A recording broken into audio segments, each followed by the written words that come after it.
special story about a girl with a very big heart.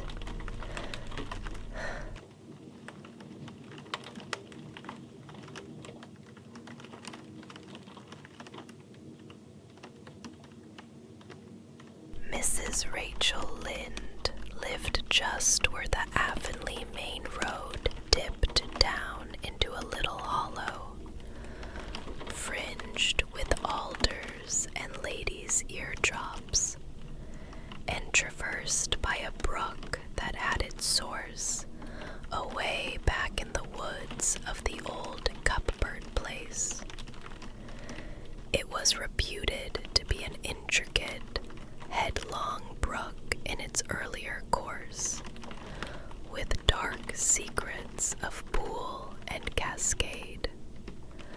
But by the time it reached Lynde's Hollow, it was a quiet, well-conducted little stream.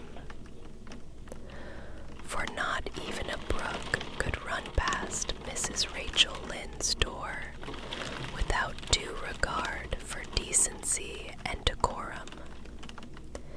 It probably was conscious that Mrs. Rachel was sitting at her window, keeping a sharp eye on everything that passed. If she noticed anything odd, she would never rest until she had ferreted out the whys and wherefores thereof. There are plenty of people who can attend closely to their neighbor's business by dint of neglecting their own. But Mrs. Rachel Lynde was one of those capable creatures who can manage their own concerns and those of other folks into the bargain. She was a notable housewife, yet she found abundant time to sit for hours knitting cotton warp quilts. She had knitted 16 of them. She sat there one afternoon in early June. The sun was coming in at the window, warm and bright. The orchard was in a bridal flush of pinky white bloom, hummed over by a myriad of bees. And yet, here was Matthew Cuthbert at 3:30 on the afternoon of a busy day, placidly driving over the hollow and up the hill. Moreover, he wore a white collar and his best suit of clothes. He had the buggy and the sorrel mare. Now, where was Matthew Cuthbert going? And why was he going there? Matthew so rarely went from home that it must be something pressing. He was the shyest man alive and hated to have to go among strangers. Matthew, dressed up with a white collar, was something that didn't happen often.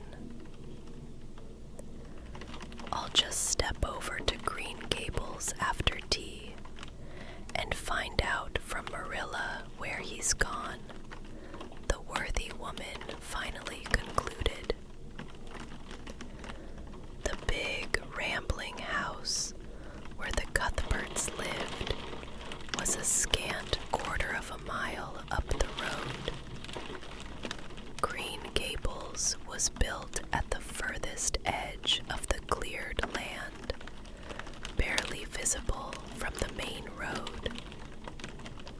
"It's just staying, that's what," she said, as she stepped along the deep-rutted, grassy lane, bordered with wild rose bushes. "A body can get used to anything, as the Irishman said. Very green and neat was that yard, set about with great patriarchal willows. Not a stray stick nor stone was to be seen. Mrs. Rachel rapped smartly at the kitchen door and stepped in. The kitchen was painfully clean, with a flood of mellow June sunlight. There sat Marilla Cuthbert, knitting. Mrs. Rachel took a mental note of everything. There were 3 plates laid. Marilla must be expecting someone home with Matthew to tea. Good evening, Rachel, Marilla said briskly. Won't you sit down? Marilla was a tall, thin woman, with angles and without curves. Her hair was always twisted up in a hard little knot, with 2 wire hairpins stuck aggressively through it. She looked like a woman of narrow experience and rigid conscience. But there was a saving something about her mouth, a hint of a sense of humor. I was kind of afraid you weren't well, said Mrs. Rachel. I thought maybe Matthew was going to the doctor's. Marilla's lips twitched. Oh no, Matthew went to Bright River. We're getting a little boy from an orphan asylum in Nova Scotia, and he's coming on the train tonight. Mrs. Rachel was actually stricken dumb for 5 seconds. Are you in earnest, Marilla? She demanded. Yes, of course, said Marilla. Mrs. Rachel felt that she had received a severe mental jolt. A boy from an orphan asylum. Matthew is 60, Marilla said. His heart troubles him.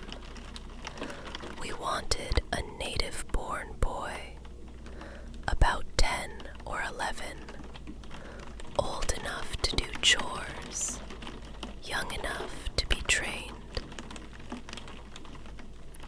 Well, Marilla, said Mrs. Rachel, I think you're doing a mighty foolish thing. You don't know what you're getting. I read how an orphan boy set fire to a house, nearly burnt them to a crisp in their beds. I don't deny there's something in what you say, Rachel, Marilla said, knitting steadily. But Matthew was terrible set on it. And as for the risk, there's risks in pretty near everything. He can't be much different from ourselves. Well, I hope it will turn out all right, said Mrs. Rachel. Only don't say I didn't warn you if he burns Green Gables down or puts strychnine in the well. Mrs. Rachel took herself away, somewhat to Marilla's relief. Well, of all things, she ejaculated as she walked back. I wouldn't be in that orphan's shoes for anything. My, but I pity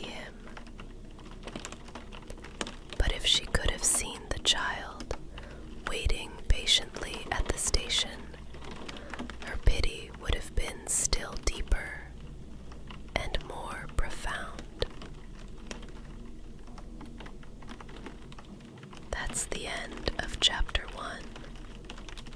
Sleep now. Sleep.